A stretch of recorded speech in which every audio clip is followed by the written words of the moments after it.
30-day readmission rates in the 18 to 64-year-old group among Medicaid recipients, the three leading reasons for readmission: mood disorders, psychiatric disorders, and alcohol, drug. And look at the alcohol drug one, 45 readmission rate per 100 admits. I mean, it's huge. It's huge. So this is the cycling, whether it's in the ER, on the floors. We were talking to a large healthcare system recently about patients who are in the hospital, who are being treated with antibiotics. They have open PICC lines. They're in the hospital they have obviously have, what is it they would have? Endocarditis, but they're addiction patients. They're in the hospital 6 weeks. They can't, what are they going to do? They've got an open PICC line.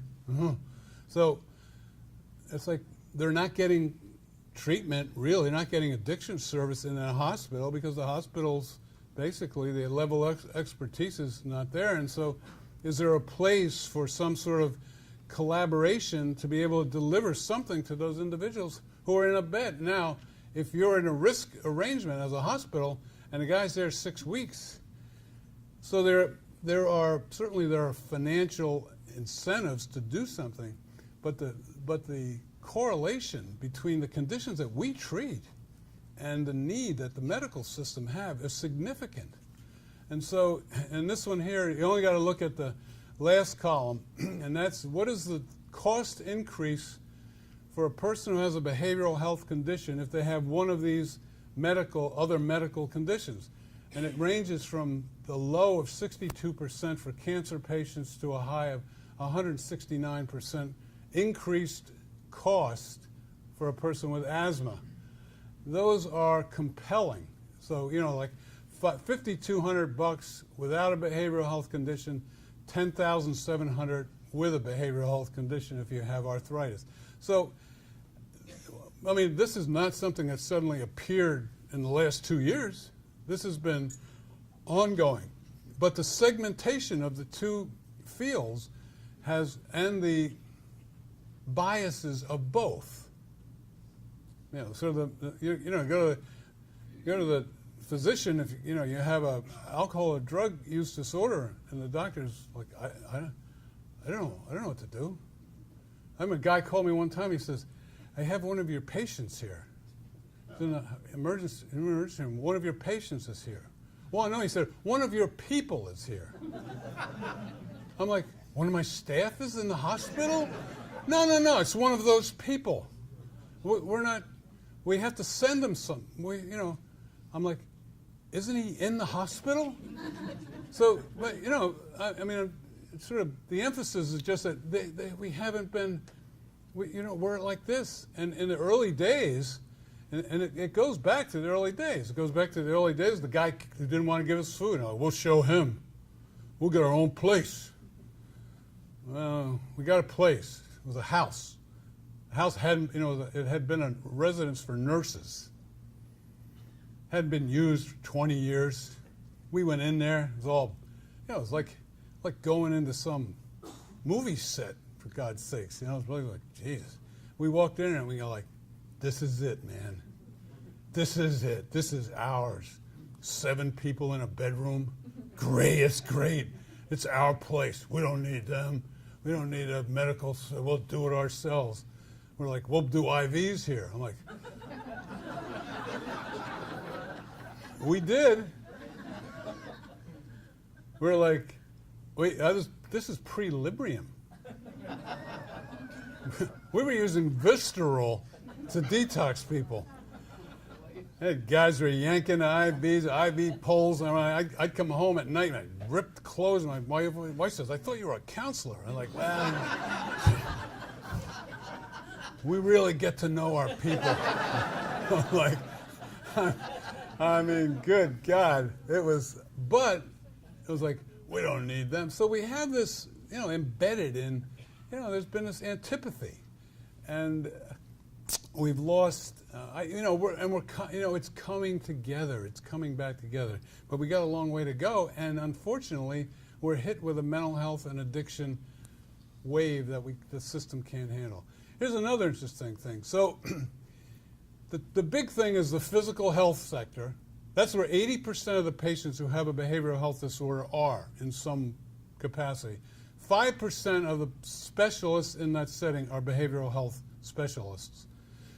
Down here, 95% of us are in sector that's treating 20% of the people.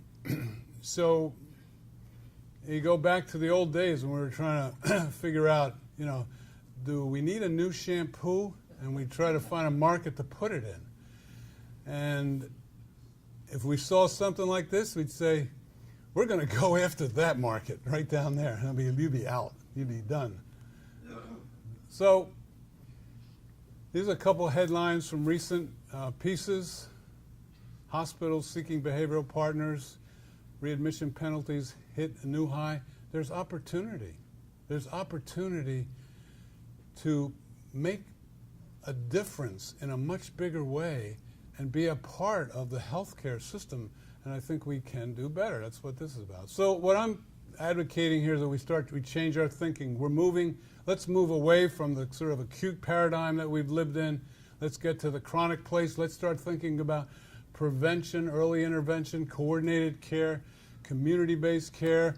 Let's kind of invert that triangle. Let's start thinking about how do we start to get to people earlier? How do we keep people from getting a bed, and how do we keep people from coming back to a bed? It has nothing to do with whether we should have. Of course we need beds. We need hospital beds. We need a lot of them. But we have to do better on what I call the bookends of treatment, the front side and the back side. And I would submit that if we start to think about addiction in this new way, we're thinking about things in front of the thing. We're thinking about integration with primary and specialty medical care. We're talking about staying connected to people post-hospitalization. It's happening all over healthcare. We're all trying to figure out, with different things, how do we stay connected to patients? Technology is a big piece, which I'll say something more about in a little bit. How do we start to become more precise in our treatment? How do we use predictive analytics? Precision treatment really is then individualized. So like, if you come to our rehab, you go to a lot of rehabs, what are you going to get? You get individual, these are all good things, individual counseling, group counseling, you're going to, maybe get the yoga guy or the girl, and the fitness thing, and the meetings, and, in some places have horses, and they do that thing. Somebody told me somebody did wolf-like therapy. I ain't going there. I'm done. I'm good. Promise. I'll go to 90 and 45. But I ain't going to the wolf place. And they're all good things. We haven't really become precise about them. Is there a way to do that? I'm not suggesting I have the answer, but is there a way to get really precise about what works better? What works better with this person? How do we measure what we're doing in a more effective way? I always put the anti-craving medication, it's sort of a given, but we're still laboring under the sort of ideological debate about medications or no medications. We still only have about 55% adoption of anti-craving medications in addiction treatment centers in the country.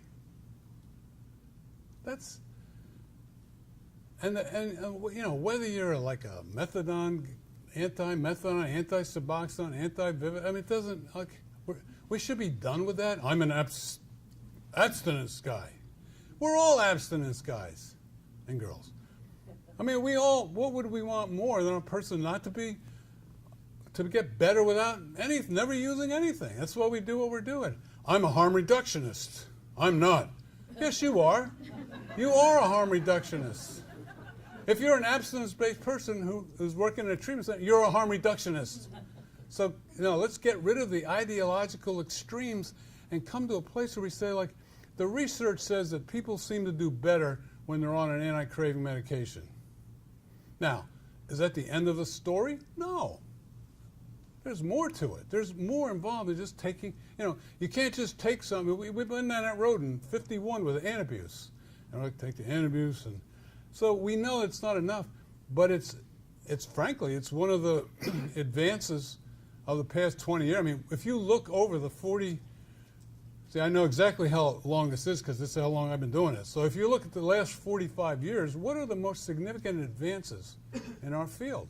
You have to put the development of anti-craving medications in the top list somewhere. You know, there are certain things along the way. Certain therapeutic approaches have been effective, but the anti-craving medications, we should be over that debate, and we should be using them with professional discretion about what might be best for the individual. And technology, which we'll go there. So it's really not modeled much differently than what it would be for sort of like the hyperlipidemia patient or the hypertensive patient. And conceptually, you may require a period of acute care. You may require rehab. You may require a stabilization like that. And as you progress in your recovery, what are you doing? You're checking in. You check in. Like I reluctantly, but I go every 6 months and the guy does the thing and he says it's okay, or he says, you're not taking the medication. I'm like, I am too. It's like, you know, let me ask you, like, when you go to the hygienist, and it's like, I always want to get one of those kits. I could do it myself. But so, and she, you know, she started and says, have you been flossing?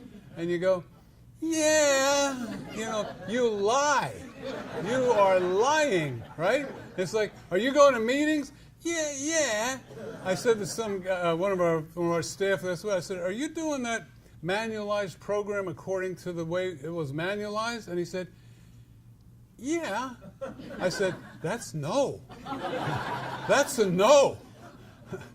So, and we're talking about tracking, staying connected. We're talking really also about robust services that are not constrained by the walls of a clinic or a program. We're talking about something that's now disseminated into the community and can be measured. You know, how are we measuring this? How can we tell? We have to be able to demonstrate outcome something. You know, so we have different groups that say, well, we're doing outcome studies now. You know, as a field, we have had great difficulty in coming together to decide what are the components of a successful outcome, and how do you actually do that and measure it? Well, I don't know. So if we have an idea though. So it kind of looks this way. It's really about stretching the continuum and creating a longitudinal system of care from the beginning to the end. And certainly the core services are there, but the other things that we can do that can make a difference. Think about what a difference we could make if we were in primary care, specialty care practices, screening. We went into a OBGYN practice. We're in an OBGYN practice. The first meeting I ever had with the docs, I said, I got this idea. We'd like to put a clinician in this practice. They said, wow, we need your person. Because we have 22 women who we need to have you see. 22. How many in the practice? 5,000. 22? Well, what happens if we start doing universal screening? PHQ-9s, GAD-7s, blah, blah, blah. What are we going to get? 1,200? 20%? 25%? 22. 22 who could have been diagnosed by the guy who drives the van. Right? I mean, and no discredit to the guy who drives the van, but, you know, certain diagnostic determinations do not require a PhD. It's like the guy said to me, like, I'm not sure I have an addiction problem. I'm depressed. I'm like, well, tell me, what's going on? Well, where are you living? Kind of in my car. And your wife? Well, she's filing. What about your job? I said, you, my friend, are in reality. you should be depressed. So I was depressed. I mean, so we understand that there are a lot more people who are slipping through, who are on their way to needing something today. Because when we get the call, like all of your places, you all get a lot of calls. I don't know, we get 1,000, 1,200 calls a week. Every one of those calls is, I got to get in today. I got to get there today. Because the call is made at the time of the greatest point of crisis. So when we start thinking about stretching this out and looking for ways to help avert this whole crisis orientation, we have a different structure to our system. So, and this is what I talk about when I talk about quality, functional improvements in quality of life. The conditions that we treat have significant impact in other areas. So all of these things are things, if we're going to be managing the care of patients, and if we're going to be reimbursed for our ability to extend community tenure and keep people out of the hospital, we got to figure out how to do this. Maybe not certainly all by ourselves, but this is where we're talking about partnerships and collaborations. I put that stuff over there because it blew me away. I looked at this slide and said, what is that doing there? I said, I don't know, but it's fascinating to me. So I'm putting it up there. Only 19% of the people who go to college complete college in 4 years. Is that like, I'm like blown away by that.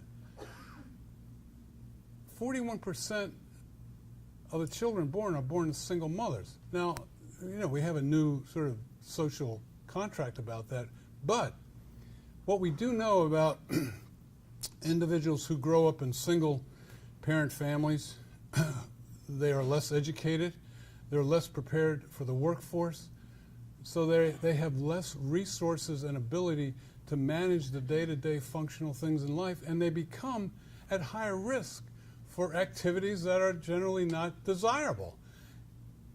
94 million people in this country in work-eligible age don't work. So, and certainly this disease doesn't just affect people who don't work or who are from single parents or who don't go to school. It affects everyone. But what I'm saying is that sort of the ability of people to get reintegrated into life and to be functional and productive and satisfied and getting a larger sense of worth requires thinking about the determinants that they're going to face when they leave our confines, if you will. Or it has to be taken into consideration when we're doing treatment and therapy with them. It's not just about how you're feeling today. I mean, I understand that it's not that, but I'm not sure how much we have really taken the pains to think through some of the challenges that anyone with addiction or a mental health disorder faces in trying to adapt to the world. And the world's a rapidly changing place. I mean, those are pretty staggering numbers, I think, and they're impacting our society in a way that's different than it was 20 years ago. In 1960, only 5% of the births were to single mothers. It's 41% now. And amongst African Americans, it's 72%. And 65% of the people who are born in African American single parent families end up in prison.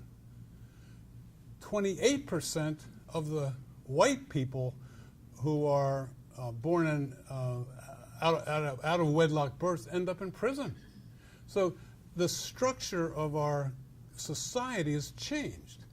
And so what we have to do is we have to think about that. We're not going to solve all the problems of the world, but we have to think more globally about the challenges that our patients face and help them get connected to resources that can reinforce their worth, support their recovery, and help them flourish in life. It's not enough. We started a service for young adults. We call it recovery management. I'll talk a little bit about it. Some people call it coaching. And we're going to make sure they get to their appointments. And we had a meeting about 6 months after we started the program. And I said, how's it going, guys?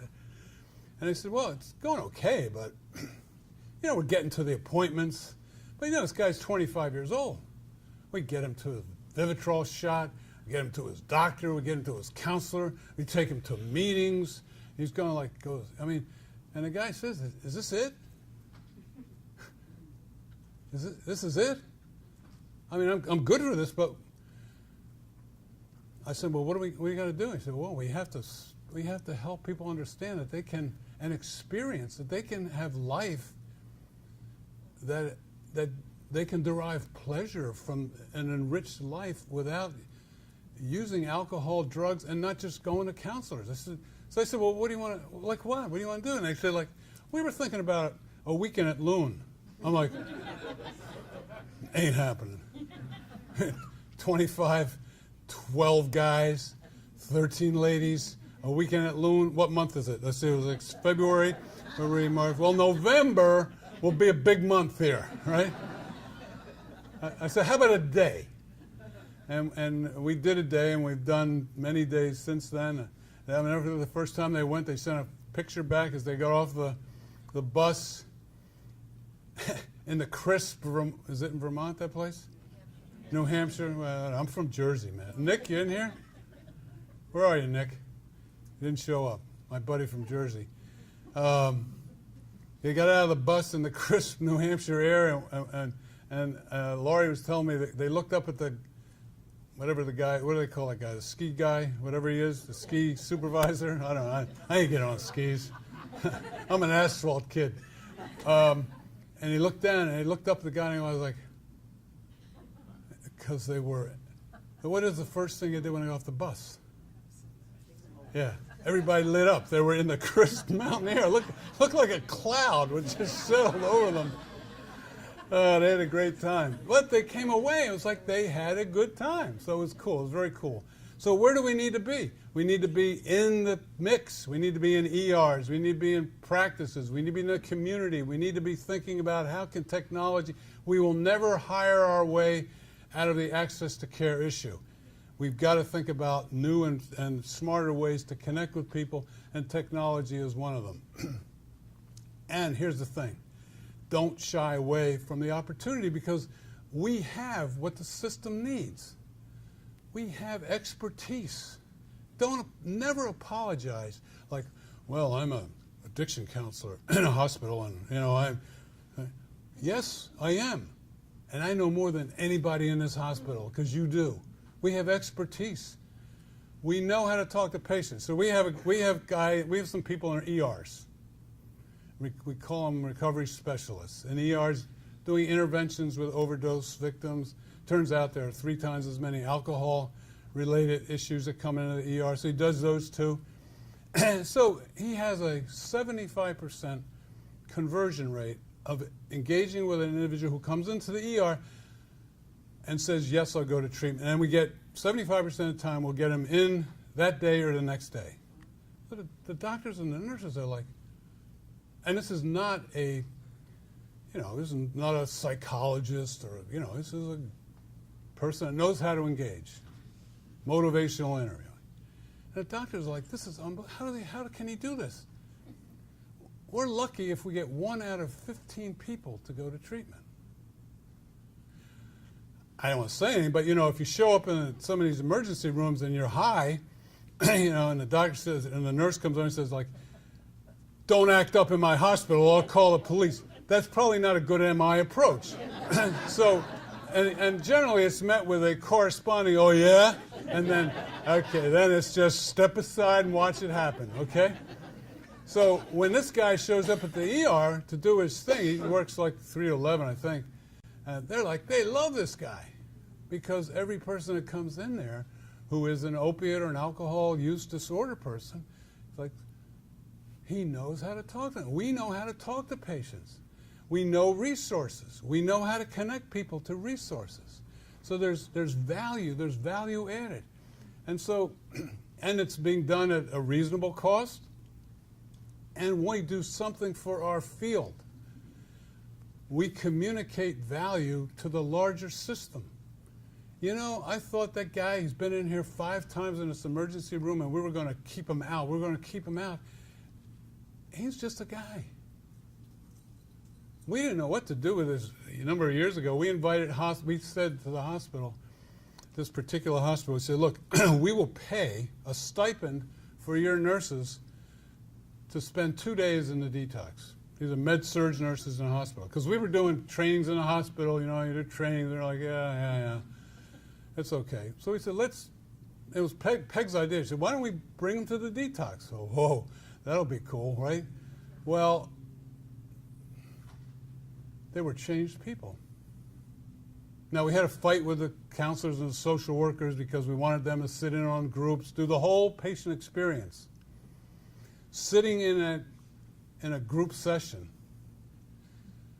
was game changer because they came out of there and they said, and some of them saw patients who they had seen in the hospital.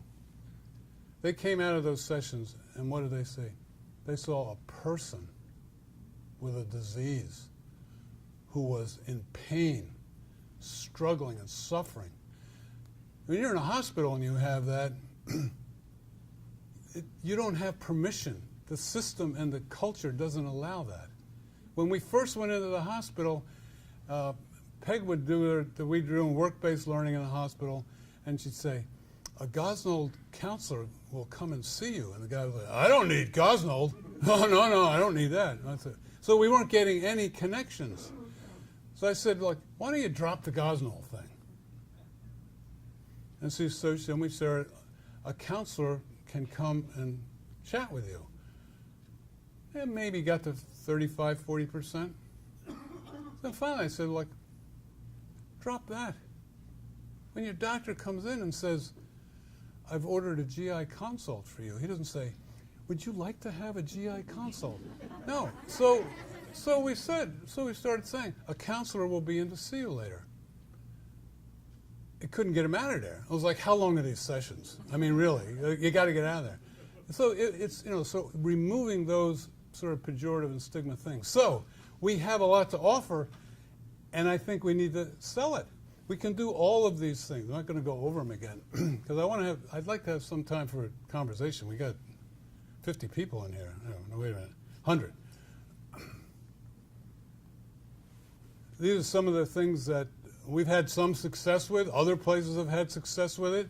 I think the most compelling piece of information about the emergency room experience and we do overdose intervention with 18 police departments in the Cape and off Cape, is in about 75% of the interventions, the individual says yes to treatment. Now, these are not people who are calling to come to treatment. So they don't want treatment necessarily. And they don't want treatment as defined by, yes, please let me come to your treatment center. These are simply persons who have had an acute event or in the middle of an acute event, and the engagement has been successful enough to get them to say yes. Now, what we have to do is look at, okay, what happens after that? And what ultimately happens in the emergency room to the 75 people who have said yes to treatment 6 months from now? Have all 75 of them come back to the emergency room 5 times? Ain't working. But if that is a favorable number, then we've demonstrated value. We've reduced visits to an ER. And so there are a lot of folks around the country who are doing different things like this. This is where I think we need to be. There are challenges to doing this. The cultures are different. I've said a lot about that. I think we can overcome that. Number one, by standing on our expertise, honoring our own expertise. Don't apologize for it. We have something. The clinician training is an issue, particularly in the medical practices. It's a different environment. It's a fast-paced environment. You're not doing 45-minute sessions in a doctor's office who can only be with a patient for 10 minutes himself. You're moving between sessions, between consulting with a physician who says, Katie, can you come in here for a second? I'd like you to hear a little bit about what's going on with Jack, and maybe you can help. And then you sort of adjourn to an office. There's no office, so you're in another exam room. There's no such thing as sort of appointments, and access is continual. Interruptions are so. Not everybody can work in that kind of environment, and not everyone is familiar with how to or has the personal or political skills to work in a medical setting with doctors and nurses, and the office administrator actually is the one you really got to deal with, but they're the ones that decide, right? Yeah. So there are trainings. Sandy Blunt does a great training at UMass Medical on a course about 12 weeks. 12 weeks. How to do integrated care in medical setting. It's worth looking at. There's a place there for us, but that is a huge thing to overcome. We offered this 12-week course to every clinician in our organization. I'm not sure how many we have, maybe 80 or 100, and I think 7 people said, yeah, I'd like to go. I mean, come on, guys, get with it. The program is moving to another place. So the inability to adapt, the information sharing, I'm not going to talk about it, but everything is solved by the EMR. Wait, every place I go, somebody says, yeah, let's take that now, but wait till the new EMR starts. I'm like, yeah, wait till the new EMR starts. I was in a hospital thing the other day, Epic. Like Epic? Does anybody have Epic here? It's like the big thing, big hospital. Partners spent about $2 billion in Epic. And I said, this was an organization that had sort of just kind of merged into the system somehow. And I said, are you going to Epic? He said, Epic's awful. Epic stinks. So it is what it is, and someday it'll be okay. The information sharing is tricky. Are you integrated in a practice or not? Or are you co-located in a practice? They're two different things. So if you have a clinician in a primary care practice, the best operational structure is full integration. You write in the notes. Anything else is really a little less. And of course, who's how are they reimbursing? I haven't figured that out yet. The codes, the two different systems. In the behavioral health side, whether they're like 20, 25 codes you can bill. On the medical side, they're like, what, 685? There are hundreds, right? So there are huge barriers and challenges, and sometimes the regulatory system and the policies are not really corresponding to a stated intent of wanting to bring these two together. So we have, I won't get into them, but there are things that need to change, and they will change. But we have to be advocating and talking about them and talking about a system of care that's much more robust than it currently is. This is our on the other side of the spectrum, really, of people who are coming out of hospitals. I've talked about these things. It's a personalized service. Technology is part of it. There are a number of places that are using recovery coaches in the community with success. The model is essentially off of, read the William White stuff from many years ago. He wrote this, 15 years ago about that, and or longer. I'm not even sure. But these are things. It takes a long time for some of the sort of new ideas to actually become operationalized, and most organizations are inhibited by, somebody on my board used to say to me, like, how are we paying for this? Don't worry about it. Don't worry about that. We're getting to that. We're getting to that. So, there's an investment, if you will. Are you investing in the future of what the system's going to look like so you're ready to be there when the system starts to catch up to the reality? And so we have a number of them, a number of other places have them. So we're helping people and they're getting to their medication appointment. They're getting to their counseling session. They're getting hooked up with a primary care doc. A number of, getting back into the workforce or back into school. It's all about reintegration into a recovery-oriented life that you cannot expect an individual to suddenly begin to do automatically because you've had them for 8 days or 29 days or 63 days. So extend your engagement with individuals. These are some of the things that we review and most places would review. We're talking about wellness plans. Families are involved. This is a family disease, so they're involved. Socialization, education, all the kinds of things that are happening outside of the walls of care. And you can track some of these things. We use a system that allows us to track different parameters. This happens to be one which correlates patient perception of exposure to risk against, in this case, against 12-step attendance. And you can see we can look at this graphically. We can start to see, hopefully we would have done something when the top line, which is self-help, 12-step meeting attendance starts to decline. You can see that you can become a little bit more predictive about patients' progress and intervene at an earlier place. So you're not waiting until there's a crisis. So technology has a place there. These are some of the differences that some folks have been able to show in extending periods of remission, reducing hospital admissions. The same information is there about legal entanglements. So all of these things provide benefit to patients. And these are not things that we've historically provided in a very robust way.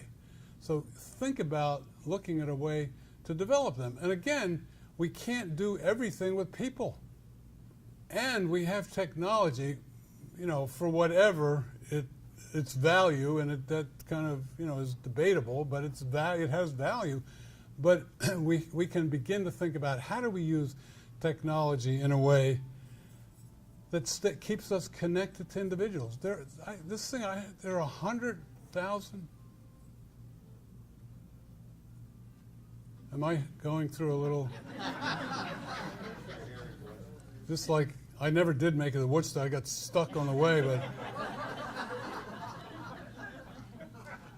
you see, I'm like, why am I sitting in this traffic for 39 hours when we can just get completely wrecked right here? And we just put on Gracie's Slick, and we're there. And we won't have to put our clothes in the wash. Think about over 100,000 health-related apps. You use any of them? You probably do. You use fitness things? You got the, how many you got the little thing on this? How many steps you took today? Really? 10,000, baby. 10,000. But see, they're captivating in a way, but they have utility. Of course, what they're doing with you is because of datafication, and then sort of automated selection. You'll go on one site to check something, like that shirt. You like that shirt, and then you're reading the New York Times, and the shirt comes up. Worry about that.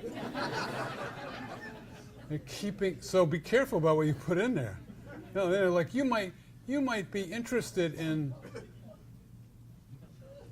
You might be interested in this. I'm like, I'm looking at the sports scores, and it's showing me that blue shirt.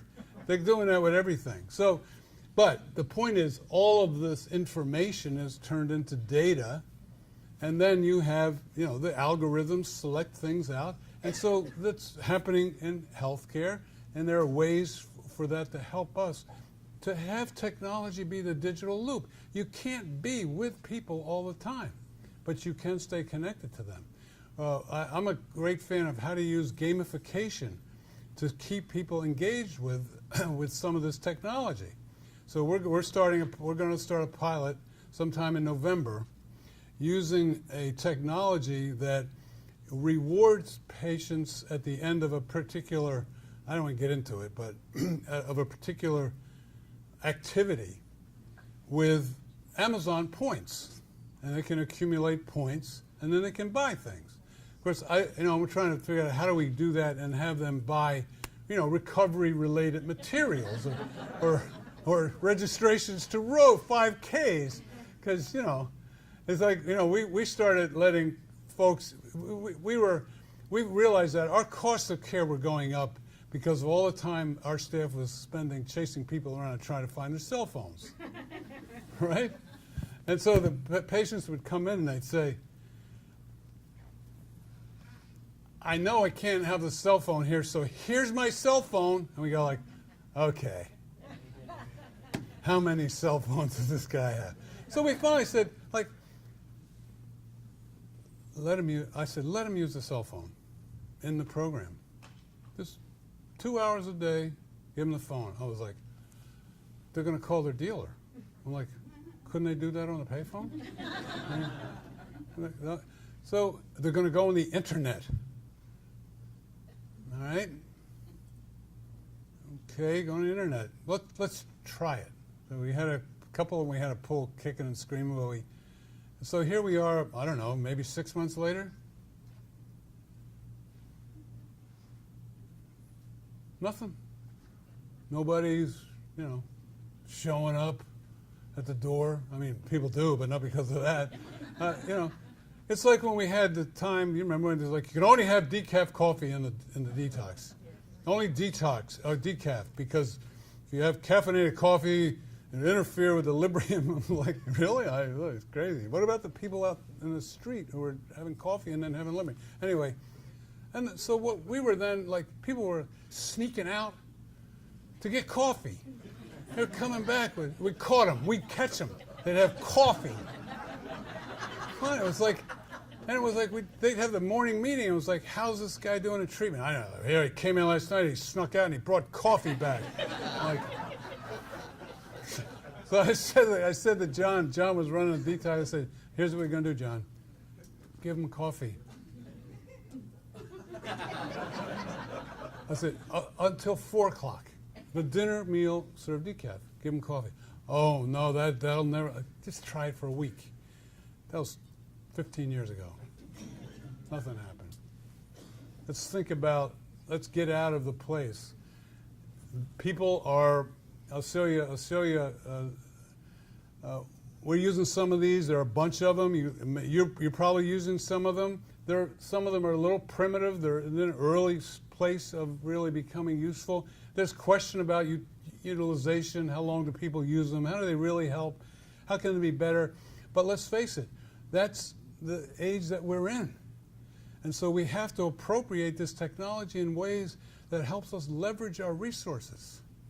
So things that you can do through technology aided by interactions. I remember this was in somewhere, I don't remember where, but Texas, wasn't it? It was Texas. Laura and I were it was a digital health conference. And these people were getting up and talking. This one guy got up, and it was like, this guy was like, you got to be kidding me. This guy, what's this guy going to talk about? And we're like, should we stay for this guy? Because he was a little bit of an eccentric type guy. And I'm like, talking about judging somebody. And the guy, as soon as he started talking, we were like, the guy was just unbelievably brilliant. And I went up to him and I said, I don't even know what kind of question to ask you. He said, what do you want to do? I said, I want to figure out a way to improve access to outpatient care by stretching the sessions. He said, you want to create a digital loop that allows you to stretch the sessions so that maybe there's a way that somebody can be seen once every month if there's some technology that can engage with them in between time and can be monitored by the clinician. Yeah. He said, that's what I do. So some of these things don't do that necessarily, but they have contributory value to the way we think. This is the future, folks, like it or not. And I've been around long enough to, who would ever want to do therapy with a video screen? Now, we've just finished a 2-year study on the use of mental health. It significantly reduced wait time to visit. And the patient experience was fine. No, I would not sort of do mental health with a paranoid. That might be ill-advised. But for the most part, so you don't have to be diagnostically sensitive, but if anything, who needed really to be coached most? The doc. It was like, because the doc is looking at the screen, like you're not looking at TV. You sort of gotta, I was thinking about putting a real person in back of the screen who he could feel like he was talking to. So, you know, and the camera angle and the this and the that and the plant in the back and all that.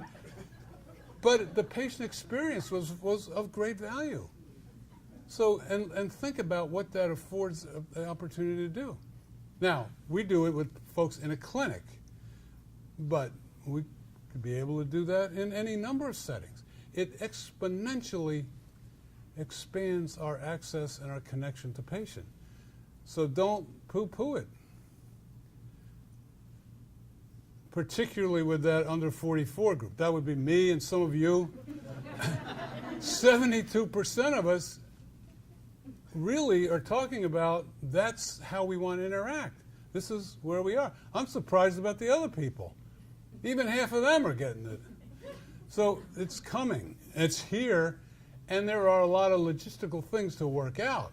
The financing, the reimbursing. One insurer says, we're only going to pay you 50% of a face-to-face session.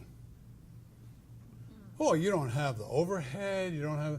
I'm like, what about the $250,000 for the equipment? I mean, so we got to work some of those things. And some payers still don't pay for it. They all will, and it won't be very long. It exponentially expands our opportunity. Here you go. Right? I drive down to Jersey once a month, and you stop at one of the things there on 95, and they have one of those in there. You can go to Chipotle, you can go to Dunkin' Donuts, the guy with the long Subway, McDonald's, or you can go into this little kiosk and have an assessment. I'm like, before you go to the bathroom or on the way back. I'm like, I sort of was curious. I hang around there a little while and say, like, I want to see if anyone goes in there. Like, I'm curious. You know, are you curious? Like somebody getting out, they're driving 100 miles, they stop, they're going to get a cup of coffee, they go to the bathroom, and they come in and walking out and they say, I think I'll see how my mental health is. But I mean, I mean, for the last 3 weeks, I've been meeting with the Walgreens people. They're doing mental health screening. I mean, they do it through a. I mean, this is not like little stuff. You should know the scope of this. And I'm sort of trying to get in a little edge there. Like, I just heard from them today. They want to talk. It's like, so I'm thinking, well, like, what do you do when the people, when they hit a number and the bell goes off? What happens then? Maybe we can be of assistance. Like, but would you ever think? I mean, I get a little skittish when I go in to get my prescription that usually isn't ready, and I see that little screen over there at CVS, and you're like, have you ever been behind there? I came in here for a checkup. So this is a kiosk. They have kiosks. This is here, folks. Now, the interesting thing about this is like a one-man band. This does everything. But the most compelling thing on this kiosk, apart from the handicapped accessible seat with a weight scale, and the obligatory blood pressure cuff, and they have a breathalyzer on there. So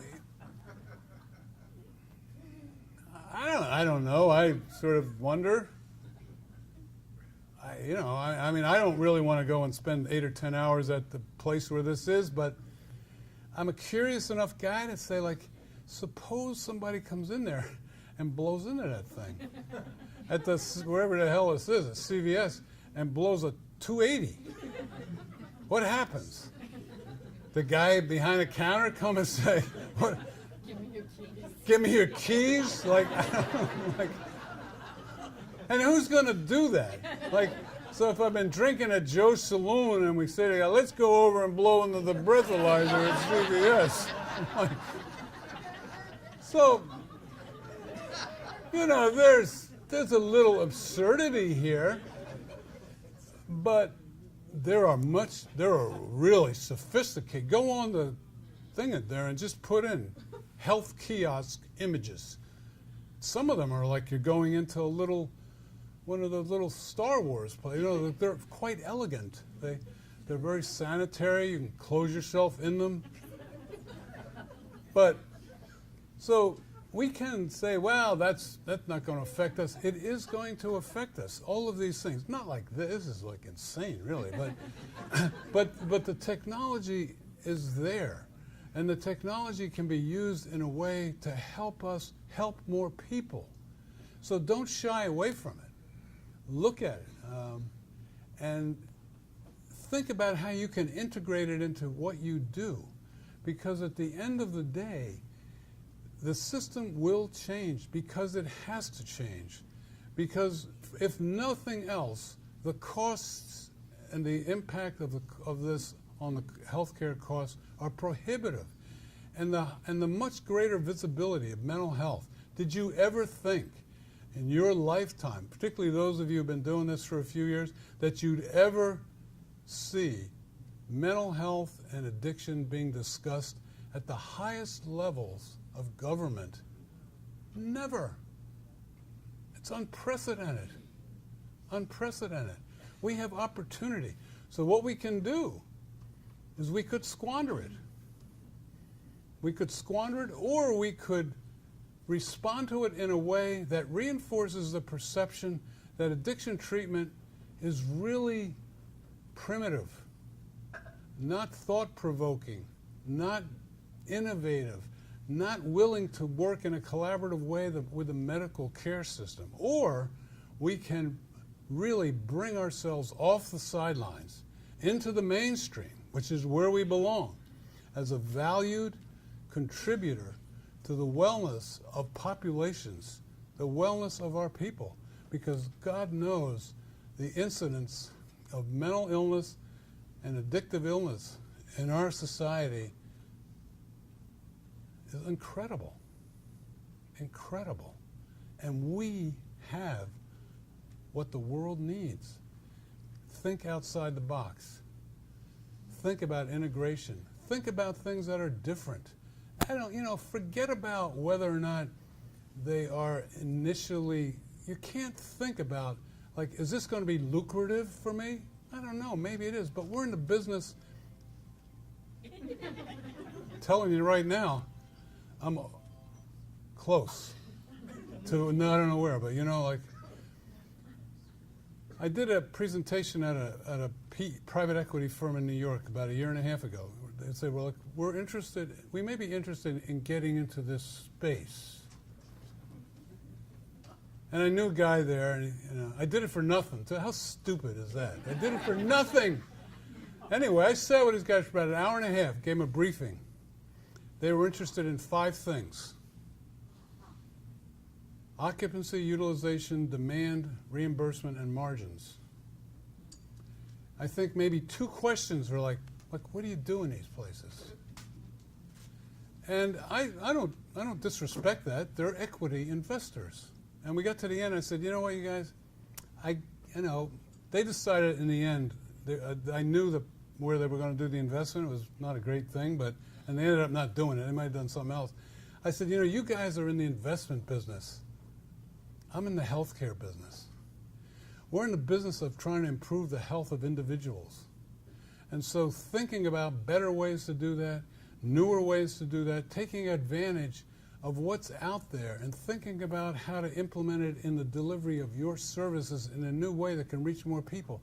That's what we have to be thinking about. There's no new invention, if you will. You take somebody that's doing over here in the Nordstrom's, customer service. You want to figure out how to do customer service? Walk around Nordstrom's. Look outside the industries. And so most everything is recombinant invention. Take what this guy's doing in this space over here, what this guy's doing in a diverse space over here, taking those 2 pieces together and making something new. Almost all of the sort of advancements are extensions of that concept. And so we can do the same thing. Look at what you're doing, try to measure what you're doing, use the technology, take longitudinal responsibility for patients, develop a team of transformational leaders, because if you don't, you'll be right there, headed on down the road. I don't know what time it is, and I don't even care because I had fun.